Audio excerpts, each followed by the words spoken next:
எந்த தலைமை காங்கிரஸ் விஜய் சந்திச்சுன்னு கேள்வி கேட்டால் அந்த தலைமை காங்கிரஸுக்கு எந்த தலைமை காங்கிரஸுக்கும் தெரியாது, பதில் தெரியாது. இதெல்லாம் கேட்டால் நான் ஒரு ரெக்வஸ்ட்டாகவே சொல்லுவேன், இந்தியா கூட்டணியில் திமுக கிட்ட சொல்லுவேன், கேட்டால் ஒரு ரெக்வஸ்ட்டாக சொல்லுவேன், தயவு செய்து அறுத்து விட்டுருங்க, ஏன்னா தயவு செய்து அறுத்து விட்டுருங்க.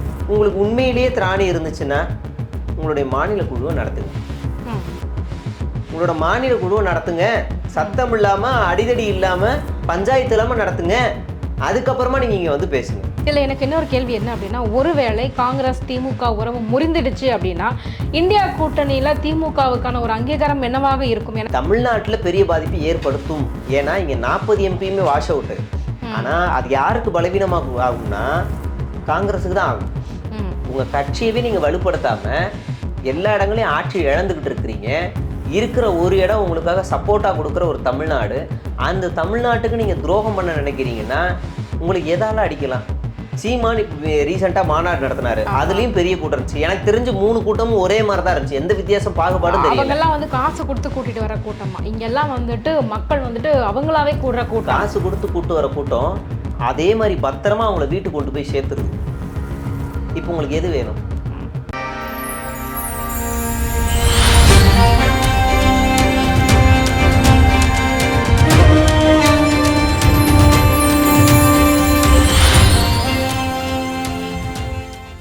காங்கிரஸ் அண்டு திமுக இந்த ஒரு கூட்டணி வந்துட்டு கிட்டத்தட்ட ரொம்ப வருஷமா 20 ஆண்டுகளுக்கு மேலாக வந்துட்டு ரொம்ப வலுவாக ஒரு நீடித்திருக்கக்கூடிய ஒரு கூட்டணி. இப்போ சமீப காலமாக தெரியும் உங்களுக்குள்ள நடக்கிற அந்த சலசலப்புகள் வந்துட்டு வெளியே வந்துருச்சு. ரகசியமாக கூட்டம்லாம் வேற போட்டிருக்காங்க, தாவேக்காவும் காங்கிரஸும் அப்படின்னு சொல்லியிருக்காங்க. இந்த கூட்டணி நிலைக்குமா நிலைக்காதா? இந்த ரகசிய கூட்டணி அடிக்கடி நடக்குது. முதல்ல காங்கிரஸ்னா எந்த காங்கிரஸ்? தேசிய காங்கிரஸ். தேசிய காங்கிரஸ் தான். அதுக்குள்ள எந்த காங்கிரஸ்? யார் தலைமை காங்கிரஸ் அப்படின்னு ஒரு கேள்வி பட்டியல் போடணும். செல்வ பிறந்தை தலைமையில் இருக்க அஃபீஷியல் காங்கிரஸா, இல்லை பிரவீன் சக்கரவர்த்தி கீழே இருக்க ஒரு 3 பேர் காங்கிரஸா, இல்லைன்னா அந்த மாணிக் தாகூர் கீழே இருக்க ஒரு 2 பேர் காங்கிரஸா, இல்லைன்னா அந்த வேலுச்சாமி அவர் கீழே இருக்க ஒரு 3 பேர் காங்கிரஸா, ஜோதிமணி இருக்கு அவங்க கீழே இருக்க ஒரு 3-4-5 பேர் காங்கிரஸா, அவங்களே செந்தில் பாலாஜி தேவில தான் அடுத்தும் ஜெயிக்கணும். அப்போ அது தனி காங்கிரஸ். எந்த தலைமை காங்கிரஸ் விஜய் சந்திச்சுன்னு கேள்வி கேட்டால் அந்த தலைமை காங்கிரஸுக்கு எந்த தலைமை காங்கிரஸுக்கும் தெரியாது, பதில் தெரியாது. இந்த பக்கம் ஒரு சேனலில் 2 பேர் ரகசிய பேச்சுவார்த்தை நடத்ததா சொல்கிறாங்க அப்படின்னு வருது. இந்த பக்கம் செல்வ பெருந்தகை பேட்டி கொடுக்குறாரு, எங்கள் தலைமை தாவேக்காவுடன் பேச்சுவார்த்தை நடத்து அப்படின்னு எந்த ஒரு தகவலும் எந்த ஒரு இதுவும் எங்கிட்ட சொல்லவே கிடையாது, அது வதந்தி அப்படின்னு சொல்கிறாரு.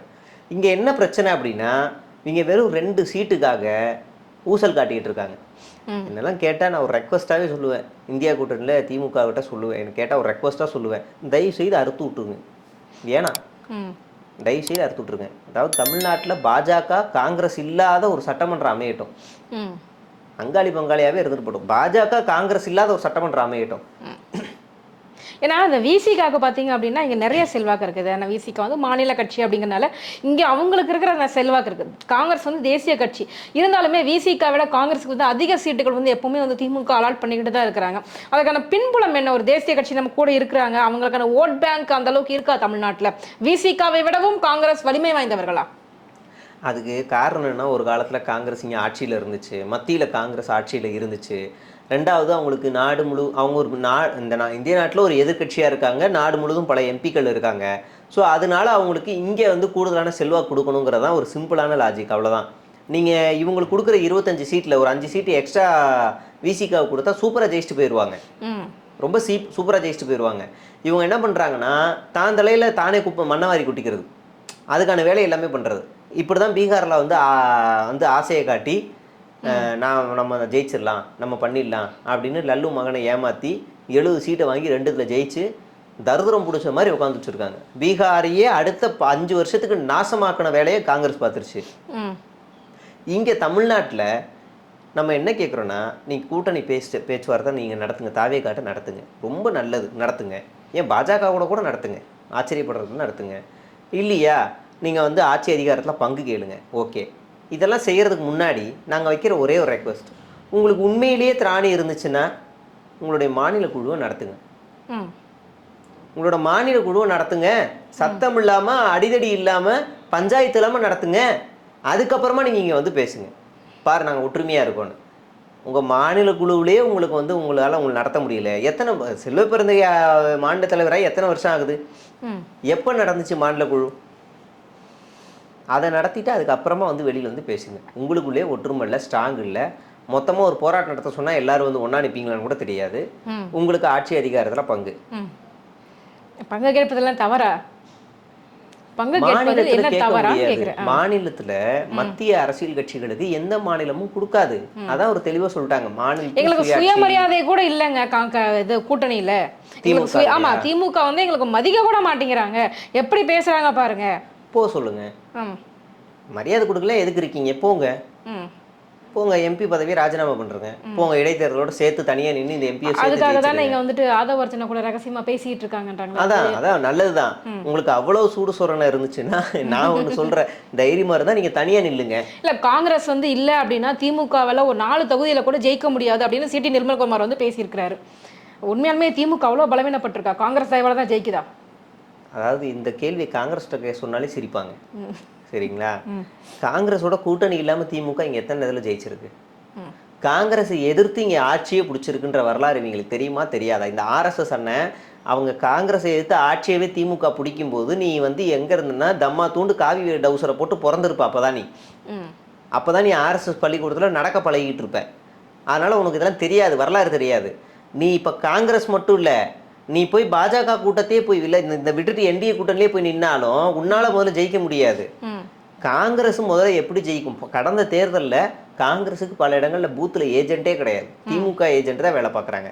ரொம்ப சிம்பிளா சொல்றேன், மாணிக் தாக்கூர் எப்படி ஜெயிச்சாரு? யாரை எதிர்த்து ஜெயிச்சாரு? எவ்வளவு வாக்குல ஜெயிச்சாரு? ஏன்னா பெருவாரியான வாக்கு வித்தியாசத்துல ஜெயிச்சாரு, வெறும் 4000 5000 வாக்கு வித்தியாசத்துல. அது யாரை எதிர்த்து? ஒரு சின்ன பையன் அப்பதான் முத தேர்தலில் நிக்கிறாரு, அவரை எதிர்த்து நிக்கிறாரு, அவரை எதிர்த்து நிக்கிறார். சரி, அவர் எந்த கூட்டணியில இருந்து ஜெயிச்சாரு? அவர் எந்த கூட்டணி ஜெயிச்சாரு?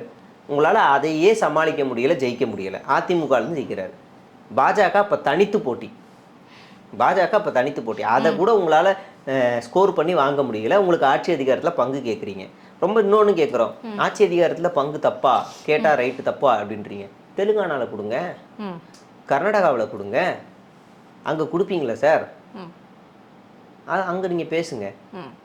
ஏன் அங்க கொடுக்க மாட்டீங்க, இங்க வந்து கேட்குறீங்க? இதில் எனக்கு இன்னொரு கேள்வி என்ன அப்படின்னா, ஒருவேளை காங்கிரஸ் திமுக உறவு முறிந்துடுச்சு அப்படின்னா இந்தியா கூட்டணியில் திமுகவுக்கான ஒரு அங்கீகாரம் என்னவாக இருக்கும்? ஏன்னா இந்தியா கூட்டணியில் ரொம்ப ஸ்ட்ராங்காக இருக்கிற ஒரு கட்சின்னு பார்த்தா திமுக தான். ஸோ அப்படி இருக்கக்கூடிய சூழ்நிலையில் இந்த ஒரு கூட்டணி பிளவுபட்டுருச்சு அப்படின்னா அது இந்தியா கூட்டணி வரைக்கும் வந்துட்டு பெரிய அளவில் எதிரொலிக்கும்ல? அப்படி இல்லை, இந்த மாநில அளவில் அரசியலுடைய சூழல் மாறும். நீங்கள் வந்து மேற்கு வங்கத்தில் மம்தா வந்து என்ன செய்கிறாங்கன்னா, நாங்கள் மாநிலத்தில் இந்தியா கூட்டணி இல்லை, தனித்து போட்டின்றாங்க. அப்போ காங்கிரஸ் தனியாக போட்டிடுது, கம்யூனிஸ்ட் தனியாக போட்டிடுறாங்க, மம்தா தனியாக போட்டிடுறாங்க, பாஜக தனியாக போட்டிடுது. 4 முனை போட்டியாக அந்த இடத்துல மாறுது. கேரளாவிலையும் அதே ஸ்டாண்டு தான். நாங்கள் வந்து காங்கிரஸ் வந்து என்ன சொல்லிடுறோன்னா, நாங்கள் கேரளாவில் நாங்கள் இந்தியா கூட்டணியில் இல்லை, எதிரெதிர் துருவமாக இருக்கிறோம், அதனால் நாங்கள் தனித்து போட்டின்னு அறிவிச்சிடுறாங்க. அதனால் அங்கே உங்களுக்கு நேஷ்னல் லெவலில் பெரிய பாதிப்பு எதுவுமே ஏற்படுத்தலை. ஆனால் தமிழ்நாட்டில் பெரிய பாதிப்பு ஏற்படுத்தும். ஏன்னா இங்கே 40 எம்பியுமே வாஷ் அவுட்டு. ஆனால் அது யாருக்கு பலவீனமாக ஆகும்னா காங்கிரஸுக்கு தான் ஆகும். பாஜக ஒரு மக்கள் விரோத சட்டத்தை கொண்டு வருதுன்னா அதுக்கு எதிரான தீர்மானம் நிறைவேற்றணும் அப்படின்னா பெருவாரியான எம்பிக்கள் யார் அவங்களுக்கு சப்போர்ட் பண்ணணும்னா இந்தியாவிலே 3வது பெரிய கட்சியாக இருக்க திமுக தான் சப்போர்ட் பண்ணணும். அப்போ திமுகவுடைய சப்போர்ட் வேணும்னா திமுகவை பகைச்சிக்கூடாது. இன்னைக்கு நாடாளுமன்றத்தில் அடிக்கடி போராட்டங்கள் நடக்குது, வெளியெடுப்பு நடக்குது அப்படின்னா ராகுல் காந்திக்கு பின்னாடி ஒரு பெரும் படையா திமுக எம்பிக்கள் வராங்க. பெரும்படையா திமுக எம்பிக்கள் வராங்க. ராகுல் காந்தி கூட இருந்த பல எம்பிக்கள் இன்னைக்கு எங்க இருக்கிறாங்க? பாஜகவில் இருக்காங்க. அப்போ இப்போ நீங்க உங்க கூட இருக்க எம்பியை உங்களால் நம்ப முடியாது, நாளைக்கு எங்க போவாங்கன்னே தெரியாது. இருந்த எம்எல்ஏ இங்க தமிழ்நாட்டிலே 2-3 எம்எல்ஏக்கள் காங்கிரஸ்ல இருந்து பாஜக போயிட்டாங்கல்ல. ஒன்றும் இல்லைங்க, ரொம்ப சிம்பிளாக கேட்குறேன். கடைசியாக 10 வருஷத்தில் காங்கிரஸ் வந்து 10 வருஷம் கூட வேணாம், ஒரு 2001 கூட வச்சுப்போம், 1லேருந்து 2025 வரைக்கும் காங்கிரஸ் எங்கெங்கெல்லாம் ஆட்சி இழந்திருக்கு தமிழ்நாட்டில் அப்படின்னு பார்த்தா அது எதுக்காக அப்படின்னு பார்த்தா பாதி எம்எல்ஏக்களை பாதி ஸ்டேட்டில் பாஜக விலைக்கு வாங்கியிருக்கு. 2வது உட்கட்சி பூசல், இதனால மட்டுமே ஆட்சி இழந்திருக்காங்க. அப்படின்னும் போது உங்கள் கட்சியவே நீங்கள் வலுப்படுத்தாமல் எல்லா இடங்களையும் ஆட்சி இழந்துக்கிட்டு இருக்கிறீங்க. இருக்கிற ஒரு இடம் உங்களுக்காக சப்போர்ட்டாக கொடுக்குற ஒரு தமிழ்நாடு, அந்த தமிழ்நாட்டுக்கு நீங்கள் துரோகம் பண்ண நினைக்கிறீங்கன்னா உங்களுக்கு எதால அடிக்கலாம்? இதில் இன்னொரு பக்கம் தாவேகா வெர்சஸ் காங்கிரஸ், இப்போ இந்த ரெண்டு கூட்டணியும் ஒருவேளை இணைந்துட்டாங்க அப்படின்னு வச்சுக்கோங்களேன், ஒரு இணைவு ஏற்பட்டுச்சு அப்படின்னா அது தாவேகாவிற்கு ஒரு மிகப்பெரிய ஒரு பலமாக இருக்காதா? ஏன்னா வந்து நாங்கள் கூட்டணியில் ஆட்சியிலையும் பங்கு தரோம், அதிகாரத்திலையும் பங்கு தரோம்னு கூப்பிடுறாங்க. அப்போ இது வந்து ஒரு மிகப்பெரிய ஒரு பலமாக காங்கிரஸுக்கு பார்க்க முடியுமா? அதாவது காங்கிரஸ் என்ன முதல்ல ஜெயிக்க நினைச்சுக்கிட்டு முடியுமா? இருக்குன்னா, அதுதான் கேட்க சொல்ல வந்தேன். காங்கிரஸ் என்ன நினைச்சுக்கிட்டு இருக்கு அப்படின்னா, நம்ம கிட்ட சிறுவண்டுங்க ஓட்டு நிறைய இருக்கு, அதை வச்சு நம்ம ஆட்சியை பிடிச்சிடலாம், 20-30 எம்எல்ஏ வரைக்கும் ஜெயிச்சிடலான்னு இவங்க பகல் கனவு காண்றாங்க. இவங்க என்ன நினைச்சுக்கிட்டு இருக்காங்கன்னா, நம்மகிட்ட ஒரு தேசிய கட்சியே வருது, நாளைக்கு விஜய் அண்ணாவை துணை பிரதமராகவே நிப்பாட்டுவோம், சீஃப் மினிஸ்டர் ஆஃப் இந்தியாவாவே நிப்பாட்டுவோம், முதல்வர் யோசிச்சுட்டு இருக்கா, நீங்க துணை பிரதமர் நிப்பாட்டுவோன்னு இவங்க ஒரு கற்பனை உலகத்துல வாழ்ந்துகிட்டு இருக்காங்க. முதல்ல ஒரு கூத்து என்னன்னா, இவங்க காங்கிரஸ் வராதுன்றது அவங்களுக்கு தெரியல, வராதுங்கிறது அவங்களுக்கு தெரியல. சரி வந்தா கூட முதல்ல 2 பேருக்குமே கிரவுண்ட் ரியாலிட்டின்னு ஒன்று வேணும்ல. இது தாவேக்காக்கு எவ்வளவு கூட்டம் பாத்தீங்கல்ல, QR கோடு ஸ்கேன் கொடுத்து உள்ள போறாங்க.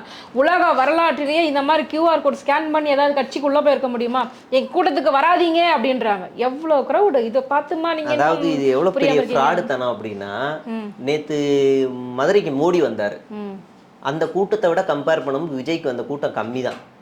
நேற்று நீங்கள் அந்த ட்ரோன் ஷாட்டை வேணால் சந்தேகமாக இருந்தால் எடுத்து பாருங்கள். நேற்று வந்து மதுரைக்கு வந்த அந்த கூட்டத்தை விட உங்களுக்கு கம்மி தான். இதில் ஒரு திருட்டுத்தனம் என்ன அப்படின்னா, வேலூரில் கூட்டம் நடத்துறாரு அப்படின்னா வேலூர் மக்கள் மட்டும் வந்தாங்கன்னா, வேலூரில் இருக்க தாவேகா மட்டும் வந்துச்சா அப்படின்னா கிடையாது, சுற்றி இருக்க எல்லா மாவட்டத்தையும் சேர்த்து 5000 பேர். அப்போ வேலூரில் மட்டும் எத்தனை தொகுதி இருக்குது, சுற்றி இருக்க மாவட்டங்களில் மட்டும் எத்தனை தொகுதிகள் இருக்குது, அங்கே இருந்தெல்லாம் வந்தால் தானே நமக்கு அந்த கூட்டம்னு இருக்கும். ஒரு ஜங்ஷன்லேயும் உங்களுக்கு ஒரு 100 பேரை பார்த்தா கூட அது பெரிய கூட்டமாக தான் தெரியும், அவ்வளோதான் தெரியும். அப்போ இந்த 5000 பேரை ஒருங்கிணைச்சு ஒரே இடத்துல ஒருங்கிணைச்சு அது மாசுன்னு காட்டுறது இருக்குல்ல, அது திருட்டுத்தனம். அந்த வேலையை இவங்க வந்து அதை யோக்கியமாக சொல்லிட்டா போதும், எங்களுக்கு இதுக்குள்ளதான் இவ்வளவு பேர் வந்திருக்காங்க, இங்கேருந்து வந்திருக்காங்க சொல்லிட்டா போதும், இவங்களுக்கு சும்மாவே வருதுன்னு ஒரு பீலா விடுறானுங்கல்ல. இளைஞர் மாநாடு திமுக நடத்துச்சு, அங்கேயும் பெரிய கூட்டம் இருந்துச்சு. சீமான் இப்போ ரீசெண்டாக மாநாடு நடத்தினாரு, அதுலேயும் பெரிய கூட்டம் இருந்துச்சு. எனக்கு தெரிஞ்சு 3 கூட்டமும் ஒரே மாதிரி தான் இருந்துச்சு, எந்த வித்தியாசம் பாகுபாடும் தெரியல. அவங்கெல்லாம் வந்து காசு கொடுத்து கூட்டிட்டு வர கூட்டமா, இங்கெல்லாம் வந்துட்டு மக்கள் வந்துட்டு அவங்களாவே கூடுற கூட்டம், காசு கொடுத்து கூட்டு வர கூட்டம். அதே மாதிரி பத்திரமா அவங்கள வீட்டுக்கு கொண்டு போய் சேர்த்துருது. இப்போ உங்களுக்கு எது வேணும்? பத்திரமா வீட்டுக்கு உயிரோட போய் சேர்றது வேணுமா, நான் தன்னெழுச்சியாக போய் உயிரை விட்டு வரன்றது வேணுமா? உயிரை விட்டாலும் 10 பைசா பிரோஜனம் இல்லை. இப்போல்லாம் விஜய் அறிக்கை கூட வெளியிட மாட்டாரு, அதனால நம்பி உயிர் 20 lakhs கிடைக்குது இல்ல.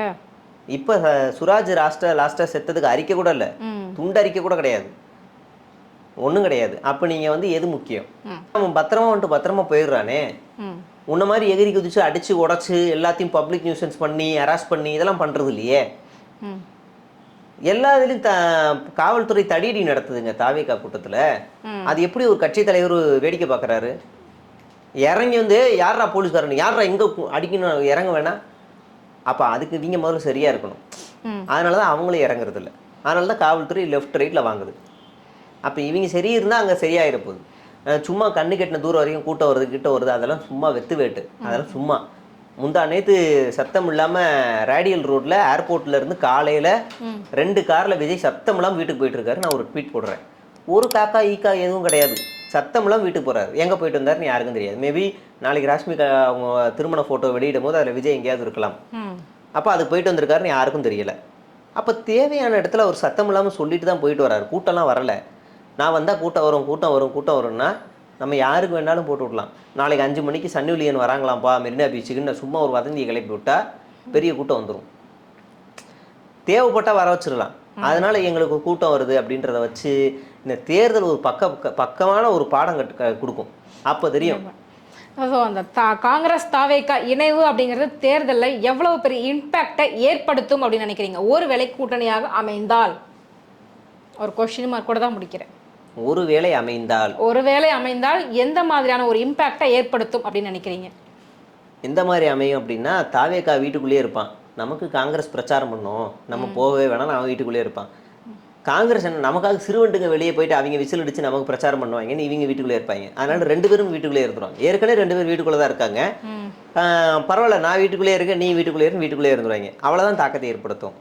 ஏன்னா மாநில காங்கிரஸ் தலைவராக இருந்த அழகிரி வந்து ஒரு பெரிய போராட்டம் நடத்துகிறாரு, உலக வரலாறுலேயே மிகப்பெரிய போராட்டம் நடத்தினார். எனக்கு தெரிஞ்சு அதுதான் காங்கிரஸ் பண்ண கடைசி போராட்டம்னு நினைக்கிறேன்.